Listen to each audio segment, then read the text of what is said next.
O projeto Nossas Histórias foi contemplado pelo edital de fomento à produção cultural através da Política Nacional Aldir Blanc de Fomento à Cultura, com o apoio da Prefeitura da cidade de Nova Iguaçu, da Secretaria Municipal de Cultura e da FENIG. Realização do Ministério da Cultura e do Governo Federal, com coprodução da Coleiro Filmes e produção da Lacarô Produções. Nossas Histórias é uma conversa com diferentes personalidades do campo das artes e da cultura. Um encontro para revisitar memórias e compartilhar experiências, porque toda história merece ser contada. A sua, a nossa. Ai de nós, se não fosse a memória, essa senhora teimosa que carrega feridas, versos, abraços e exílios. Recebemos alguém que não apenas viveu a história, mas a escreveu com sangue, papel e poesia. Hoje nós temos o prazer e a honra de conversar com Líria Tabosa. Líria Tabosa, tudo bem, querida? Muito bem, obrigado, estou bem. É uma honra poder estar com você nesse momento para bater esse papo gostoso que a gente vai iniciar aqui agora. Muito obrigada pela lembrança. Impossível não lembrar de você, querida. Líria, exílio e resiliência, né? Sua fuga para a Bolívia durante a ditadura militar envolveu jornadas dramáticas, como o trem da morte e a prisão em Santa Cruz de la Sierra. Como essas experiências moldaram a sua visão política e artística?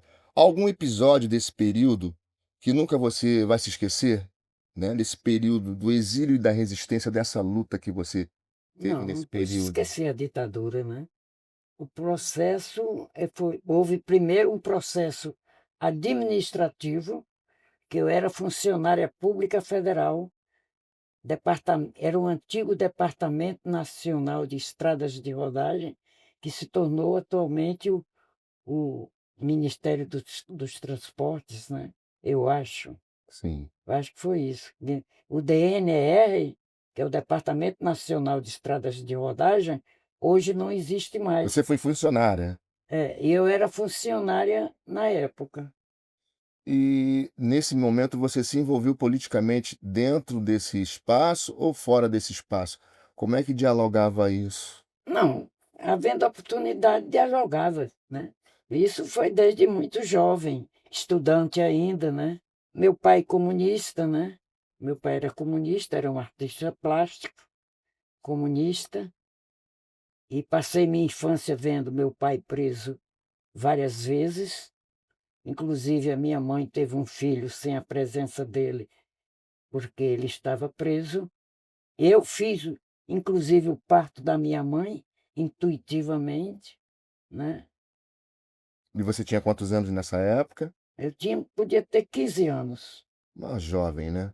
É, Mas esse momento de Santa Cruz de la Sierra, quando é que você sai é do quando Brasil? começa a ditadura no Brasil e as perseguições. Você chegou a ser perseguida? Muito. Fui perseguida. Tanto assim que prendiam, me soltavam, prendiam, me soltavam. E eu tinha um tio que era general do Exército, que ele falou para mim assim: minha filha, eles prendem e soltam para a pessoa não se preocupar, mas num dado momento eles vão prender e não soltar. Aí isso já começou a acontecer. Era o ambiente. Aí é quando ele diz: eu vou preparar aqui a sua fuga e você segue toda a orientação para poder escapar. Você chegou a ser torturada, alguma coisa Não, assim? torturado eu não fui. A tortura foi psicológica, É um modo de tortura, né? materialmente não. Não deixa de ser uma tortura, né? Os movimentos de esquerda na Baixada, nessa época, como é que você. Nessa Eu época você não estava na Baixada? não, meus pais moravam na Baixada Sim. e eu morava e estudava no Rio. Então eu só vinha para a Baixada nos finais de semana. E você percebia alguma atmosfera política desse movimento do qual você fazia parte lá no Rio, aqui na Baixada, em Nova Iguaçu, você via traços desse? Também. Havia grupos organizados Havia de estudantes, militantes. estudantes, grupos aí dos sindicatos também. Você sempre à frente dessas questões, né? Inclusive, Nova Iguaçu tinha um padre, Dom Adriano, que ajudou muito o pessoal de esquerda, né? Quando o meu tio, que era general do Exército, preparou a minha fuga para eu fugir do Brasil, né? O meu pai até falou: eu vou falar com Dom Adriano vai ajudar você a fugir ou esconder. Quer dizer, que havia alguma coisa consciente também contra a ditadura no própria, na própria Instituição exército instituição religiosa e que religiosa era também, né? esse padre, Dom Adriano. Sua chegada na Bolívia, como foi? Como é que se deu esse processo? A minha chegada na Bolívia, eu entro por Santa Cruz de la Sierra, né? Aí a minha caminhada de fuga, eu andei de trem, andei de carro, de caminhão, andei a pé. Foi um caos, mas consegui escapar. Mas dentro dessa caminhada, você teve a oportunidade de conhecer muita gente. Conheci muita gente, né? E dentro desse movimento que você viu em outro país, né, na Bolívia, na sua chegada na Bolívia, você viu traços desse movimento de esquerda acontecendo lá também? Eles, na Bolívia, naquela época, era um movimento tão grande político que, às vezes, um presidente só conseguia ficar uma semana na presidência.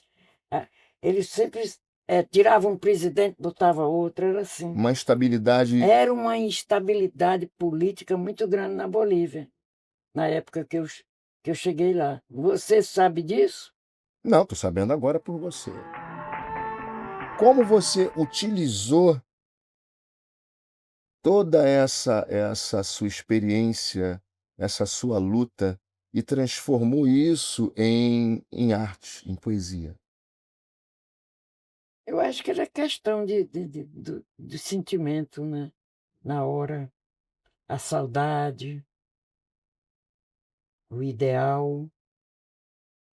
Qual o momento da sua vida que você se descobre como poeta? Muito jovem, né? Por exemplo, eu tenho um poema que, quando eu dou recital, as pessoas pedem sempre esse poema, Fala, recita para nós. né? O silêncio invadiu uma noite sem fim. De súbito, ouvi uma música clássica e nostálgica que falava de uma alma e parecia ser a minha. Um cigarro acendi e a fumaça se perdia como o meu pensamento, que não tinha que lamentar, a não ser os versos vivendo dentro de mim a se manifestarem. E meu ego se expandia como um grito de terror. Ou era o silêncio da noite, ou era a música que eu via, que me jogava à toa a solidão, sem ter de ninguém o amor. Bebi, bebi tanto, até deixar que saísse do meu pensamento a criatura que amo. Bebi, bebi demais, e não sei dizer como passei a noite. Eu só sei dizer que no dia seguinte o meu cinzeiro estava cheio de cinzas, as garrafas vazias e uma caneta sobre um poema. É para aplaudir, né? Lírian Tabosa, que delícia. 60 anos, né? Hã? 60 anos. 90, Mentira. 93. 93 primaveras, Eu tenho 93 anos. debutando. Che Guevara e outros encontros. Você mencionou ter conhecido Che Guevara no Rio em 1961. Quando ele veio a convite do Jânio Quadros, né? E ele ia muito na União Nacional dos Estudantes, na Praça do Flamengo. Foi ali que eu conheci. Não Sensacional. tinha a União Nacional Sim, dos sim, Estudantes na Praia do sim, Flamengo? sim, sim. Lacerda mandou derrubar, mandou queimar, sei lá. Carlos Lacerda, que era governador na época. Então, eu o conheci ali. Ele foi na União Nacional dos Estudantes. Eu estive lá. E depois em Cuba, em 61, né? Não, aí foi só com o Fidel, porque o Che já havia morrido, né? E como é que foi essa experiência com o Che? Como é que era o Che? O olha, ele é um homem muito envolvido na cultura, na educação, por isso que atualmente respeitam no campo da educação muito Cuba, né. Tem congresso internacional em Cuba, de tempos em tempos tem congresso internacional de educação. É o único país que talvez tenha essa programação é Cuba, Congresso Internacional de Educação. Algumas histórias de que você, quando viu Che Guevara pela primeira vez, ficou encantada com ele, pela pessoa dele, Pela pela simpatia, ele é muito simpático, né, ele era uma pessoa muito carismática, né. é carismático, e ele atende todo mundo, ele conversava com todo mundo. É um tipo assim. E com o Fidel, como é que foi esse encontro com o Fidel? Aí, com Fidel não foi no Brasil, já foi quando eu estive em Cuba. Em 61. É. E qual foi essa como foi essa experiência? Conta pra gente. Não, o papo foi rápido, porque ele realmente é um homem muito ocupado, né. Ele tem todo um esquema durante aquele dia, aquela agenda, uma coisa muito rápida. E quais foram as impressões que você teve em Hã? Cuba, né, você já falou da educação, da O saúde. assunto dele é educação, e eu tive lá justamente no Congresso Internacional de Educação. Então, com que assunto ele poderia falar? Exatamente. Período muito, né. Efervescente, né. É. Quando você volta para o Brasil, Hum. né, você volta com uma bagagem política, Muito cultural, muito mais aguçada, muito mais melhor, afiada, não é isso? melhor ainda, é. Quando você volta, eh, qual o ambiente que você encontra com a sua chegada, o ambiente político? Ditadura, Ainda é a ditadura. ainda é a ditadura. Então a gente pode pensar no final o início da década de 80, 80 e alguma 82, 83, por aí? Hum. Esse período talvez é o período que você está voltando. É mais ou menos isso. Já tinha passado dos 60, né, Sim. porque eu tô com 93 agora, Ah, né. e como se dá essa sua chegada de volta à sua terra, de volta ao seu país, depois de ter passado por esse Não, aí já eu já volto quando o Brasil começa a votar, sim, já não é mais ditadura. sim, com a Aí abertura é quando política eu na década de recebo 80. uma carta do meu tio, ele dizendo: "Pode voltar, minha filha", porque que ele era general do exército. Ele é quem armou todo o meu esquema de fuga, entendeu? Sim, sim. Esse meu tio, quando eu voltei, ele já estava morto. Muitas histórias, né, Hum. muitas vivências. Alguma coisa desse período da sua volta que te marcou, quando você chegou no Brasil? Que me marcou na Isso, volta. na volta, uma coisa quando, assim, você pisou no Brasil de volta, viu aquele O momento que da me abertura. marcou mais na volta foi um emprego federal que eu tinha, que eu não tive mais direito. Isso me marcou muito, né, porque eu era funcionário do Departamento Nacional de Estrada de Rodagem, que hoje é o Ministério Rodoviário dos Transportes, um negócio assim, Agência Nacional, né. né. Sim. Aí esse Departamento Nacional de Estrada de Rodagem já não existia mais, E aí a Lirian, ficou sem emprego, sem nada. e o que que você faz nesse Aí momento? eu, para ganhar um dinheirinho, dava aula particular, Aula de matemática, de física. e os seus encontros com esses alunos particulares, além de matemática e física, rolava papo político? Não, Não, né? não, eles não tocavam no assunto, eu também não tocava, né. Porque, por exemplo, quando eu entro em Cabo Sul de volta do exílio, as pessoas fizeram o quê? "Vamos entrar que lá vem a comunista, vamos entrar que lá vem a comunista". Eu botava as crianças para dentro, as pessoas, chegou a esse ponto. "Vamos entrar que lá vem a comunista". Era uma perseguição, né, Uhum. muito grande. E Nova Iguaçu nessa época, como era? Rapaz, eu não noto diferença, não. Muita diferença, não. Para você, na sua visão, você acha que não mudou muita coisa nesses últimos Bom, 50 mudar anos, mudou, 40 né? anos? Porque a gente vê iguaçuanos hoje de esquerda, a gente vê iguaçuanos com outras mentalidades. Mudou, evoluiu-se um pouco. Criaram uma casa de cultura. Trabalhei muito por essa casa de cultura, né? A dona desse prédio, ela demorou muito a dar a resposta à esposa daquele cara que foi prefeito, não, Marx, não Mário sei. Marques, Mário Marx prefeito, era o prefeito. falecido Então, prefeito. ela começou a fazer umas reuniões sobre casa de cultura e tal, e eu Foi uma das pessoas que estavam ali sempre é, presentes e tal. até que ela conseguiu, né, esse prédio para ser a casa Você, de cultura. você, você acha que você influenciou muita gente Não, dentro dessa cidade com a sua militância? Porque você nunca escondeu isso. Você sempre foi uma pessoa de posicionamento. não, mas o povo muito medroso, né? Muito covarde, muito medroso, não sei se eu consegui. Eu acho que você conseguiu, sim. Acho, não, tenho certeza. Vamos falar de uma questão que talvez você goste muito. Desmaio público e a cena cultural de Nova Iguaçu. Bom movimento, né? Exato. O coletivo artístico que você ajudou a fundar nos anos 80 foi o pioneiro em saraus da Baixada. Foi. Como surgiu a ideia e qual o legado desse movimento para a cultura local?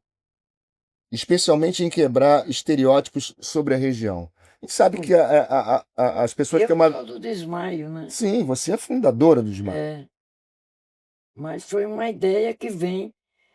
Quem primeiro se manifestava era César Rai, né? Sim. Com esse nome, Desmaio. Foi a sugestão dele, Desmaio Público, onde a gente invadia as praças e cada poeta dizia o seu poema.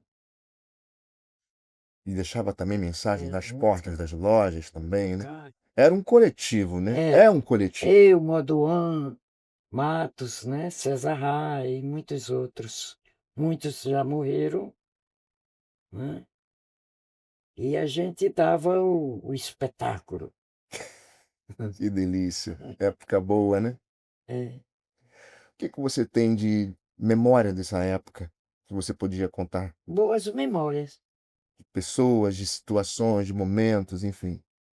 Foi aí que eu falei para César Rai e Modoan e outros mais que nós devíamos não ficar, o desmaio ficar preso em Nova Iguaçu, que nós deveríamos ir para fora também.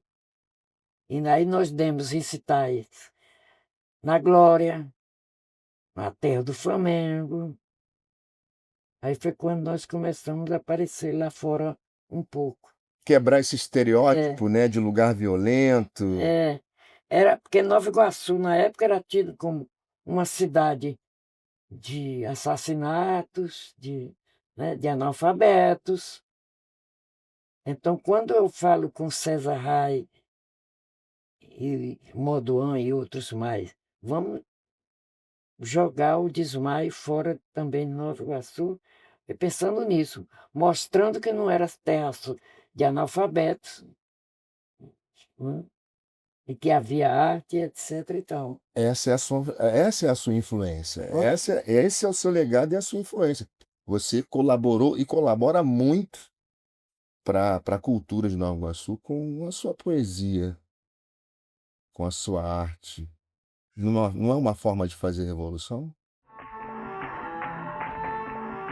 Mãe de mais de 20 filhos. Como é essa relação, Lília Tabosa? Como é ser mãe de mais de 20 filhos? Mas era o seguinte, você tem que compreender, quando eu volto para o Brasil, eu não tive mais direito a voltar para a minha repartição, que é o Departamento de Ações no Estado do Mudar. não me readmitiram, não consideraram a, a ditadura, não consideraram, não tem mais direito, né? Isso é uma perseguição, né? Então não tive mais direito, eu vou voltar para o meu trabalho, que era o Departamento Nacional de Terapia Mudai. Então eu fico, não tenho para onde ir, fico mesmo em Cabo Sul. Um bairro de uma pobreza enorme, né? Os pais horríveis, que se uma menina ficasse grávida, a primeira coisa que faziam em Cabo Sul era botar a menina na rua, entendeu? E nasce as crianças jogadas aí ao léu. E às vezes iam aparecendo e eu ia ajudando, simplesmente isso, naquilo que eu podia. Eu dava aula particular, era cobrado na hora, R$ 10, minha aula valia, naquela época era R$ 10, uma hora de aula minha, de física ou de matemática. Além de dar aula, essas crianças ficavam na sua casa com você? Muitos ficavam, dormiam, e outros voltavam para casa, né? Geralmente era mais mulher do que homem. Sim, mais menina Porque que menina. mais meninas do que meninas. Especialmente meninas que ficavam grávidas e o pai estava para fora de casa. Aí eu ficava com a criança. Entendeu? Sim. Era o jeito que tinha. Eu não tinha. Ali eu não tinha saída. E com isso você criou um laço dentro do bairro muito forte com a comunidade, as pessoas reconheciam esse trabalho, né? Já era um trabalho social que você fazia já em Cabo Sul. Sem me sentir, né? Sim, já era um Uma trabalho. questão puramente humana. Exatamente. Como é a vida depois dos 90? Horrível, chata. Ah, por quê? Porque todo mundo tá paparicando, todo mundo tomando conta, entendeu? Mas isso é, Eu acho isso horrível. você não acha isso uma demonstração de carinho por você, não? Eu me sinto mal. Sempre foi muito independente, né? Eu me sinto mal, todo escutado, né? Entendeu?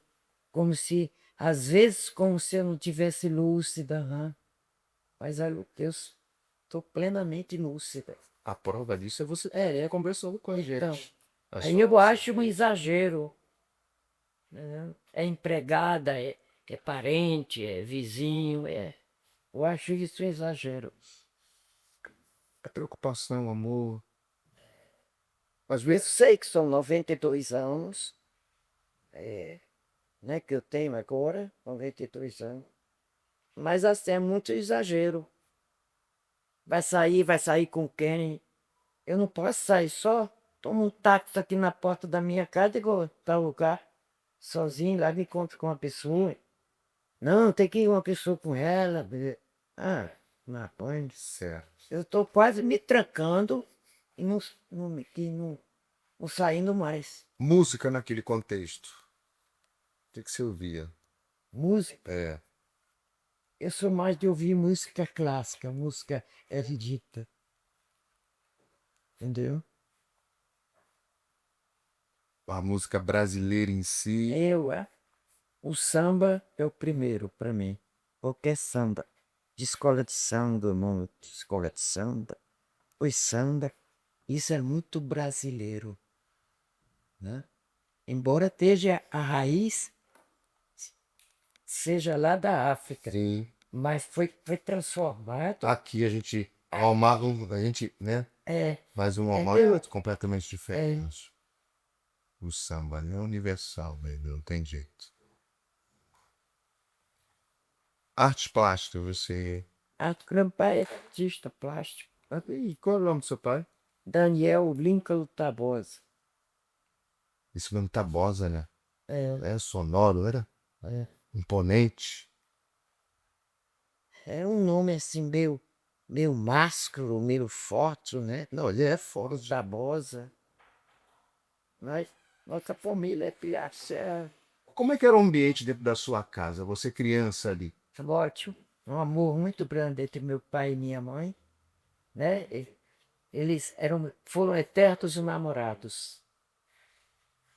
Ele entrava dentro de casa, o nome da minha mãe é Antônia. Aí ele ia ver qualquer trabalho, qualquer serviço. Quando voltava, Toinha, viu amor, você nem sabe. Ele era assim. Aquela coisa do É, nordestino, né? e tudo que era de especial que ela fazia para papai, ninguém toque aqui, isso é tudo tabosa. Por favor, não meta a mão, que isso aqui eu fiz exclusivamente para ele, porque ele anda hora. Ela era assim. E o ambiente musical, muito. Artístico, né? Porque ele é artista plástico. A minha mãe, quando casa com ele, cara, a minha mãe nota logo a cultura do meu pai. Como namorado, não notava porque não namoravam, né? Sim. O cara, ela disse que papai chegava, sentava no sofá e ela numa cadeira, ficavam os dois assim, bem noite. Foi difícil papai roubar um beijo dela, né? Uma vez o meu avô disse que saiu, aí papai se levantou e deu um beijo na minha mãe. Nessa época, né? Sim. Então, mas foi um amor muito bonito que durou até a morte deles. A presença das mulheres, como é que você vê isso hoje? Eu acho muito fraca, né, ainda. Não sei se é porque as mulheres têm medo, né? Eu acho muito fraca. Precisa ter mais coragem. Elas escrevem as coisas nos cadernos dela e ali fica. Ah, elas têm que mostrar, se apresentar. Eu acho fraca a participação das mulheres na literatura aqui em Nova do Iguaçu. E na arte em geral, como você vê? Você viu a ditadura, você viu a abertura política, você passou aí por esse processo todo de sair do Brasil, de conhecer outras culturas, estar em contato com outras pessoas, com campesinos, com trabalhadores, com intelectuais, né? Como você vê isso, né? Olhando para trás e olha para hoje, houve um progresso dentro desse contexto? Houve, mas muito pouco, né? Muito pouco. Pouco. Devia ter aumentado. É fraco ainda. É muito fraco. Mas a coragem dessas mulheres, sabe? Elas têm medo, eu não sei. Eu incentivo muito, né? Mas eu acho que elas têm medo. Se eu lhe disser que você é uma das protagonistas na cidade, desse movimento na cidade, você aceitaria? Aceito porque eu faço isso. Você incentivou muita gente, incentiva muita gente a escrever. É. Quem você citaria que você poderia dizer para nós assim que você que incentivou Ai, a literatura? incentivei do Desmaibu, com todos eles, né? Eu incentivava todos eles. Né? César Rai, Moduan. Moduan também, ele incentiva. Sim, mudou até uma Moduan presença é muito órfão boa. desse sentido. Nessa questão de incentivo, ele é melhor do que eu ainda, o Moduan Matos. Eu acho, ele é melhor do que eu, nesse campo. Como é ser tema de escola de samba? Emocionante. Mentira. É. É mesmo? Você vê a sua vida passar. Cara, porque a escola de samba que me homenageou pesquisou muito sobre minha vida e conta toda a minha história. Desde o nascimento no Nordeste, a fuga do Brasil, é tudo, tudo, tudo. Tudo. Contou a sua Minha história da vida vida. toda está. Quando você for lá em casa, eu vou colocar o samba para você ouvir. Entendeu? Um samba muito bem feito, pesquisaram muito. Conta a minha história toda. O próprio samba. E qual era o sentimento de estar, né, ali? A emoção é grande. Quando eu passo no carro e pela minha família, que veio lá de baixo assistir, né? Estava todo mundo com os olhos cheios de lágrimas, né? É muito emocionante É isso. contar a história da gente assim no samba. Penúltimo livro. O penúltimo. É o O penúltimo. último ainda vai sair. Ainda vai sair, com certeza. Esse é o penúltimo livro da Lilian Tabosa, entre tantos outros que ela já escreveu. E eu escolhi um poema, eu na produção escolhi um poema, né? Chamado Corações Sinceros. Como é? Corações Sinceros. Existem mulheres jogadas ao léu, sem acreditar, sem confiar ou sem esperança. Existe alguém culpado, algum desnaturado, sem alma e sem sentimento, estuprando e batendo, vivendo a enganar corações sinceros, de mulheres puras que só querem amar. Como é que você conta a história desse poema? Isso aí é mulheres que chegam, amigas minhas, contando as decepções que têm com os homens, com os maridos, namorado. Eu fiz isso. A raiz é essa. Lilian Tabosa. Quem é? Uma mulher pobre, ex-funcionária pública federal, com 93 anos agora, não existe mais esperança, né? Nem futuro. Né? Eu me acho assim. Lilian Tabosa. Quem é? É essa mulher que eu acabei de descrever. Tenta ser poeta, né? Transmitindo essa parte de sentimento para os outros, sem mais muita esperança na vida. Lilian Tabosa. Quem é? Rapaz, eu já disse tudo que eu tinha que dizer sobre mim, esperando o dia de partir.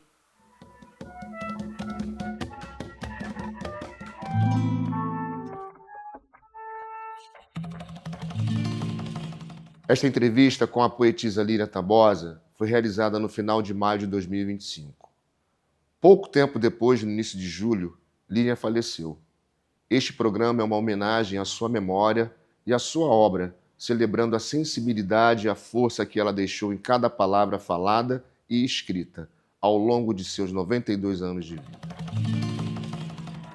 O projeto Nossas Histórias foi contemplado pelo edital de fomento à produção cultural através da Política Nacional Aldir Blanc de Fomento à Cultura, com o apoio da Prefeitura da cidade de Nova Iguaçu, da Secretaria Municipal de Cultura e da FENIG. Realização do Ministério da Cultura e do Governo Federal, com coprodução da Coleiro Filmes e produção da Lacarô Produções.